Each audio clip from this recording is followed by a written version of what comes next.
2019 is over, and as we begin a new year, I wanted to look back at all the movies and shows that were the highlights of my year. This is not a comprehensive list of every movie I watched in 2019, nor is it intended to be a ranking. If you want a traditionally ranked list from best to worst, I encourage you to check out my 2019 ranked list on Letterboxd, and the link for that will be in the description. 2019 was a year full of conclusions, high anticipation, and many surprises. In fact, the first movie I saw in 2019 was one of the biggest surprises of the year for me, Alita: Battle Angel. I'm a big fan of anime and manga, so it's been frustrating to watch movie studios thoroughly butcher fantastic anime with terrible live-action adaptations. It was refreshing and exciting to finally get a live-action anime movie made by someone who actually cared about the source material. Though James Cameron only produced this, you can tell he was involved in every step of the production and put a lot of loving care into making it the best Alita movie possible. This is a movie that was faithful to the source material in all the right ways and made all the necessary changes to make the story work even better for a feature film.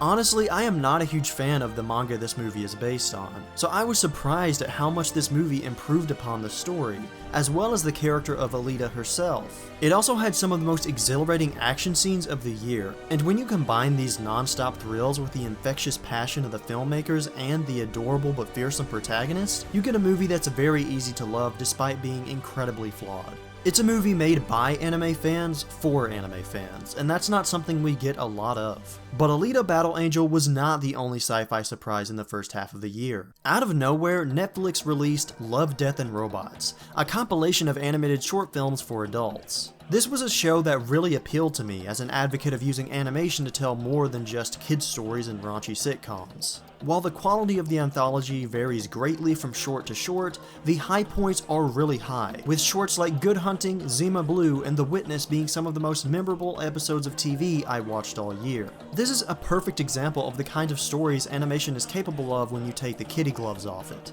It's far from perfect, but this anthology and its subsequent popularity proves the need for more animation geared towards adults. On the flip side of being dark and mature, we have Shazam, a movie that revels in being silly and fun. It confirmed basically an entirely new direction for DC's line of movies, and felt more like a throwback to movies like Spider-Man 2 and the Christopher Reeve Superman rather than what we had been getting from DC. I would say that this movie succeeds in large part because it takes superheroes back to their roots. For the first time in a long time, we get a movie where superpowers are treated as an amazing thing by the characters, and where their biggest problem is whether the villain will find out the hero's secret identity. It's a heartfelt movie about family and what it means to be a superhero whether you're wearing a cape or not. In a cinematic landscape full of huge blockbusters about universe-ending threats, it felt nice to return to a simpler story with more down-to-earth characters and themes. This movie is also a testament to the growing talent of filmmaker David F. Sandberg, whose own story of success is even more inspiring than the themes of his movie.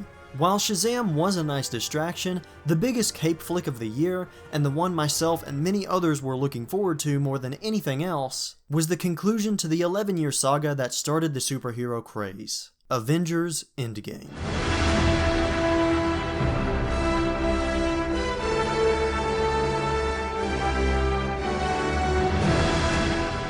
I have many criticisms of the MCU and the effects it's had on the film industry, but I would be outright lying if I said I didn't love it anyway. I have been fully invested in this cinematic universe since I first saw Iron Man in 2008.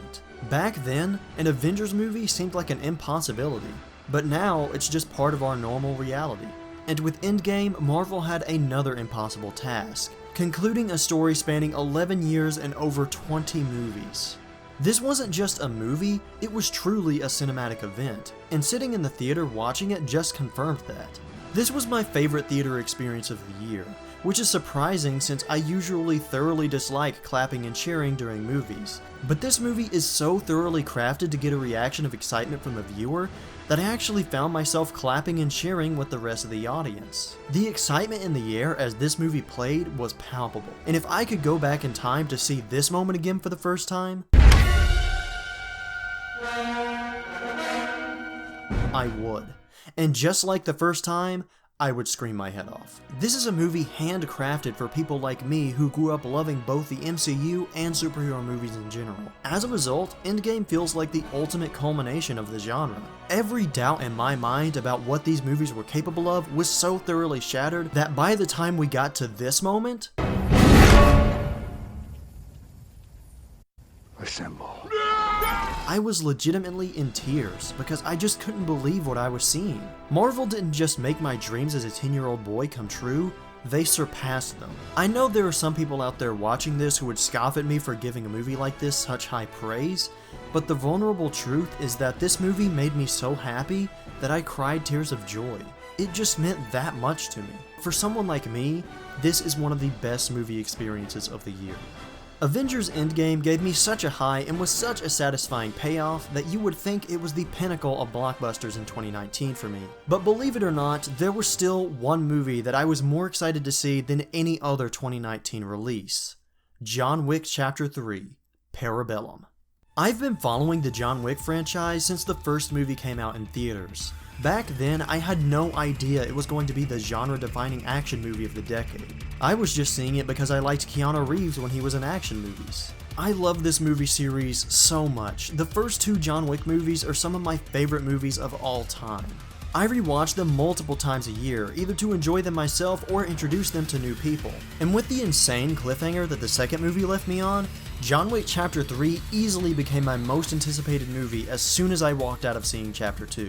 And Chapter 3 did not disappoint. It delivered nearly everything I wanted from it and more. It was a non-stop thrill ride from start to finish, with scene after scene of jaw-dropping action accompanied by fantastic visual direction by director Chad Stahelski. This is an instant action classic, and it solidifies John Wick as probably the best action movie trilogy ever. I've been so proud to see John Wick grow from being a cult hit into a mainstream icon, and I'm happy to see that it never lost sight of what made the original movie so much fun. Sure, I'll be the first to admit that the story in this one was a bit of a letdown, but as long as Keanu Reeves and Chad Stahelski keep delivering amazing action set pieces, I am not going to complain. The only thing that could make me like these movies more is if they put Jason Statham in the next one. After John Wick Chapter 3, the summer seemed to kind of fizzle out for me, as every major release was either a mediocre disappointment or just downright abysmal. Though there were a few mildly entertaining exceptions, it was ultimately a disappointing summer movie season. Except for one movie that saved the end of my summer. Once Upon a Time in Hollywood. This is a summer movie to its very core. The vibe and feeling of a warm, relaxing summer day is crafted into the very fabric of this movie, and I love it. Tarantino created a depiction of summer in the late 60s that I want to live in. But beyond surface level aesthetics, Once Upon a Time in Hollywood really pleased me as a Tarantino fan. This movie felt like a fresh new direction for the legendary filmmaker. It's a much slower and mature film than he's made in the past, which was jarring at first, but after warming up to it, I loved what the movie was trying to do. Brad Pitt and Leonardo DiCaprio give fantastic performances as the two lead characters, who are so entertaining and well written that they carry the entire movie. This is a Tarantino movie that deconstructs and subverts your expectations for what a Tarantino movie is. It's Tarantino commenting on his own career and on the state of cinema today. It also has intriguing themes about masculinity and what it means to be a man in the era of Me Too. Once Upon a Time in Hollywood is an example of Tarantino at his best. Passionate, unpredictable, and endlessly entertaining. Coincidentally, those adjectives would also perfectly describe my favorite animated movie of the year, Pro-Man.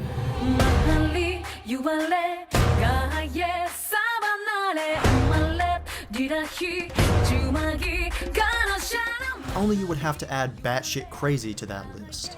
Animated by Studio Trigger and directed by Hiroyuki Imaishi, if you're familiar with either of those names, then you know to expect a wild ride.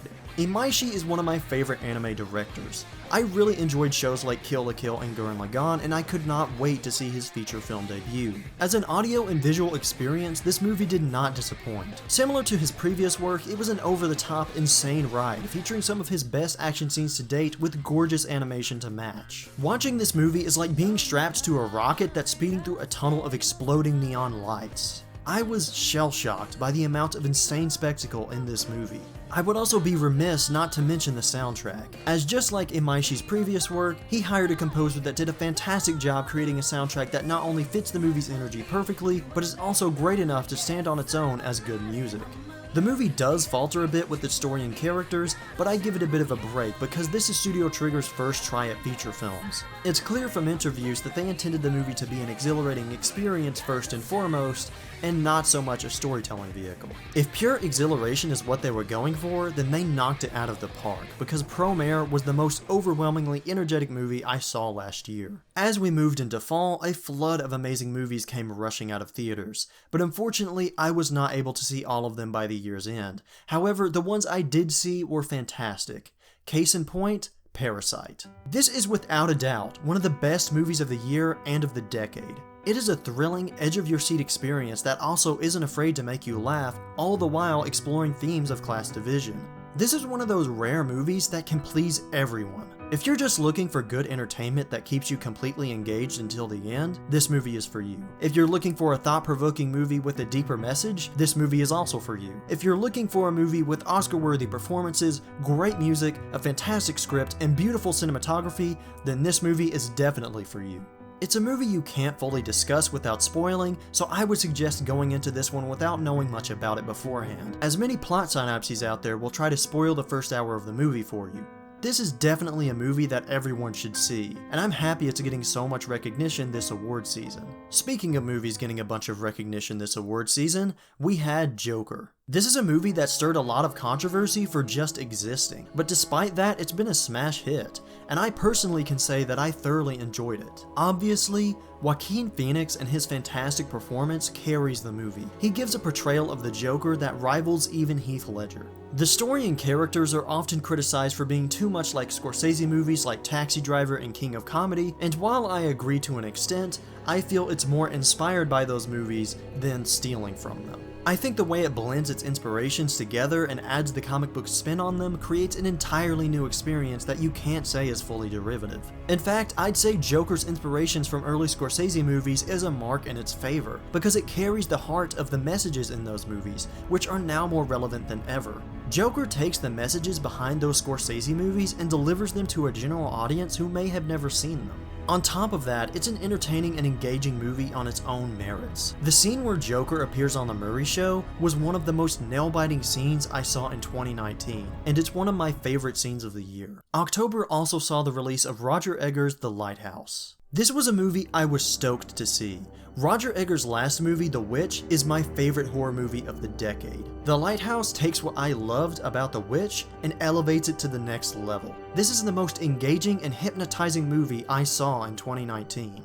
Everything about it is perfect. The dialogue, the story, the acting, the pacing, the music, the cinematography that's so good it looks like the entire movie could be a painting hanging on the wall of an art gallery. This is a movie that blends horror, comedy, and drama in a way that makes it defy genre classification. The symbolism and surrealist plot give you a lot to think about and lends itself to endless interpretations, making it the most rewatchable movie of the year for me when you combine that with everything else I mentioned. This is the kind of movie that I watch movies for.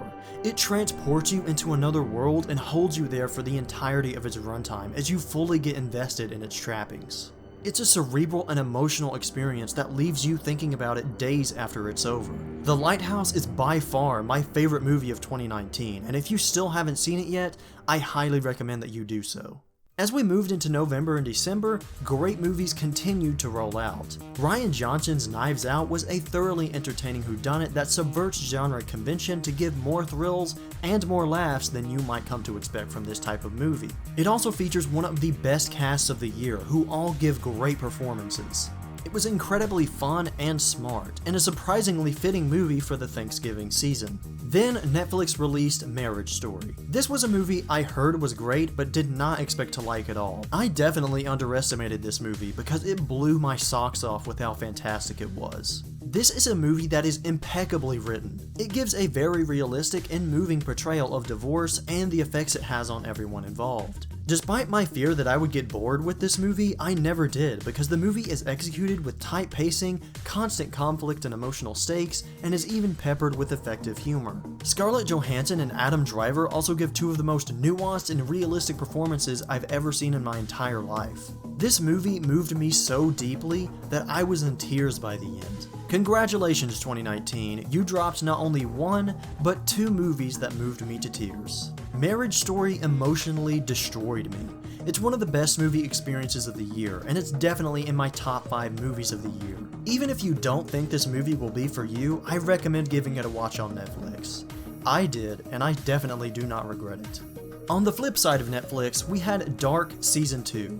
I was worried this show would go downhill after Season 1's bizarre cliffhanger, but not only did that not happen, the show got even better. The story of this show is complicated and insane, but very well written and presented. It's unfortunate that I can't delve into details without spoiling everything for people who haven't seen it, which I'm assuming is most of you, but I'll just say that once the third and final season airs, this will probably go down as one of the best science fiction TV shows ever made. Speaking of the best TV shows ever made, in 2019 we also got the final season of Mr. Robot.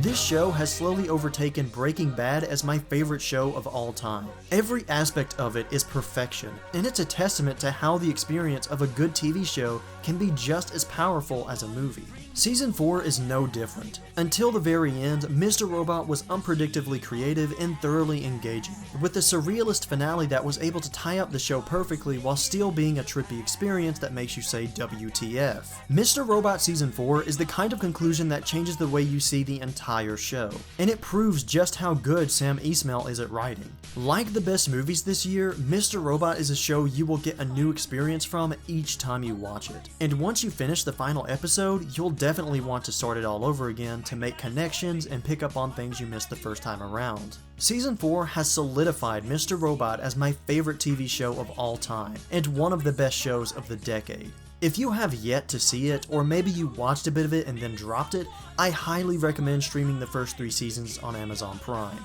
as well as the 4th season when that becomes available, because it is an exceptional experience that only television can provide. Finally, I concluded the year with the Safdie brothers' Uncut Gems.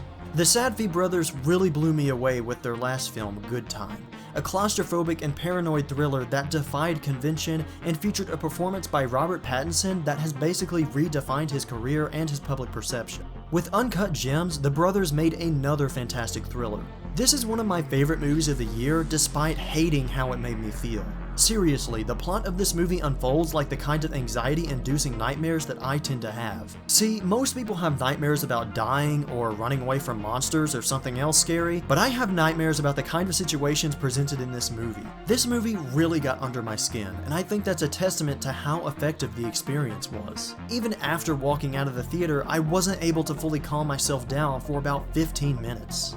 Uncut Gems is basically the cinematic equivalent of The Money Store by Death Grips. Everyone is shouting, everyone is a thug out to get each other, it's abrasive and anxious, but it's nonetheless an incredible experience that you will not forget. The way the Safdie brothers write their stories leaves no room for breaks. It is just non-stop tension from start to finish.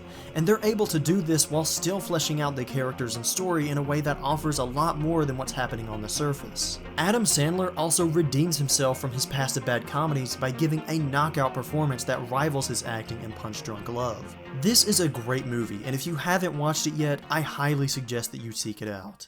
As we come to a close in our discussion of the movies and TV shows of 2019, I also wanted to mention something else that I experienced last year, which is the growth of this channel and the support from all of you. In January of 2019, I didn't even have 200 subscribers. But as I write this in January of 2020, I have over 2,000 subscribers. As someone who makes videos as a hobby, I never expected my channel to be 10 times as large as it was last year, and I have all of you to thank for that. Your comments and support mean a lot to me, and I definitely do not feel I deserve it. I also want to thank a few of my YouTube friends who have shown support or helped me grow as a creator the past year. So I'm going to give a shout out to Urban the Myth, who really helped me out earlier in the year with my thumbnails and other video production issues, and The Worst Critic. I met The Worst Critic last summer through a Discord server, and not only did I enjoy his content, but through conversations I've shared with him, I also found that he is a great friend with a giving heart who not only wants to share his love of movies with everyone, but also support and encourage others in their pursuit of the same. I'm very thankful to have a friend like him, and I encourage you to check out both his channel and Urban the Myths, as they both helped me a lot over the past year. Thank you all for making my 2019 great. I hope 2020 will be even better for this channel and for all of you. As always, I'm Randall the Vandal, and thank you for watching.